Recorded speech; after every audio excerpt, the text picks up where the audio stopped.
When you were sitting on set on Saturday, did it get to a point where, like, the amount of time and discussion that was being devoted to Sanders became annoying or frustrating, or is it nice to have a topic that everybody is so invested in at that point? I haven't watched the coverage back, and you're sitting there for 8 hours, so maybe I'm wrong about this. I thought we did a really good job of talking about it, but not dwelling on it.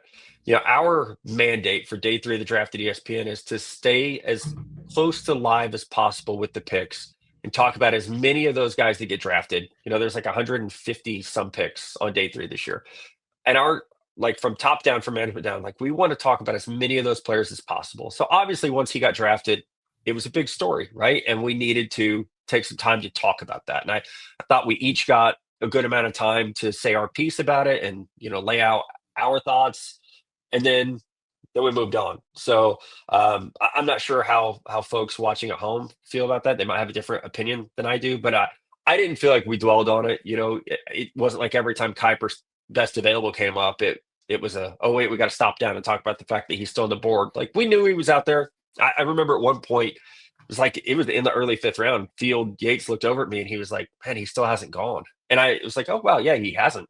So I think day three is so fast and there's so much going on that you just get caught up on what you're doing. And then once he got drafted, it was, oh, okay, now we gotta talk about this. Yeah, I thought it maybe was talked about too much on day 1 during the first round, but by day 3, when he still wasn't drafted, like, I was here for all of the topics about Sanders, and, like, Yeah. it undoubtedly became such a massive story, like you said, like, people who were not football fans knew that Shedeur Sanders still wasn't drafted at that point. And I'm glad I'm not a producer or anyone who makes these decisions, because it has to be tough because it was the biggest story in sports, right? Yeah, So you have to talk about it, but you also want to give the young men who are drafted their time. And yeah. and you don't always, it's 10 minutes between picks. It's not a lot of time, to talk about this team just drafted, this team's on the clock. How do you address that in there? So, it is difficult, and I don't envy the people that have to make those decisions.